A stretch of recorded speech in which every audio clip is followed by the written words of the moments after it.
Ryan, Sarah, Emily, and Scott, and to Richard and his wife Kate, and their son Aiden, and to Michelle, who was married to Charles, whom Joe has now joined in heaven, along with her other son, Matthew, and of course, her beloved husband and father, Chuck.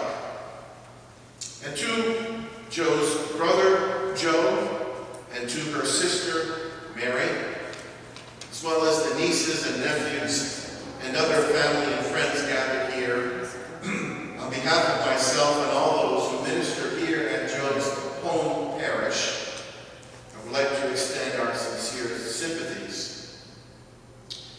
We certainly believe that Joe is in a better place now. I know that she believed in that better place.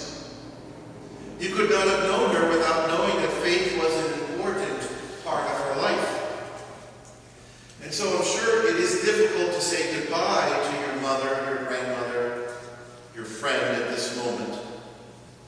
It can shake you. It may even test your faith. But our scripture offers us some real consolation. The first reading today tells us that God will provide for us on his holy mountain. The Lord's holy mountain can be thought to be a couple of things. One idea is that that mountain is an image of heaven. In heaven, where God will wipe away our tears, and God will provide abundantly for all of our needs. Beautiful, beautiful picture. The mountain can also be seen as an image for our church. The mountain is that bedrock of our faith. And it's how we get to know and get closer to God by the practice of our faith, by the sacraments. Either way, both of those images, God is there for us. But if you've ever climbed a real mountain, you know it's not easy. But I think that's probably the prophet's point. God is with us in our difficulties and our challenges if we let him be there with us. Jo certainly had her share of challenges, but I think it's fair to say that she climbed her mountain.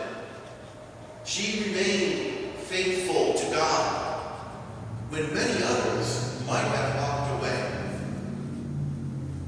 And then our second reading reminds us that we belong to God. That's a beautiful image as well. That we belong to him. St. John tells us that we are God's children. What a blessing that we can say that. Since we belong to him, we ought to rely on him and get to know him. I didn't ask the family if this is one of the reasons why they picked this reading. But they said that Jo had this real knack for relating to children. For relating to them, though, but not as like babies or children, but like as adults. You know, as other human beings. And I think they tried to express that the kids sort of appreciated the fact that she respected them. They were children, but they were sort of like God's children that she could relate to. And then you pick the Beatitudes as the gospel message for Jo's funeral mass. After spending some time speaking with a couple of family members, I think I can understand why. The Beatitudes teach us about a way of living life. They're really more about adopting an approach to it. So you're not thrown by sadness, like you trust in God. You can be meek, you can be caring about someone else. You don't have to assert yourself. But it's also about embracing life. It's kind of countercultural. Jesus is calling us to see beyond what this world sees and to reach out for something more important and finding that in life. They speak about finding a joy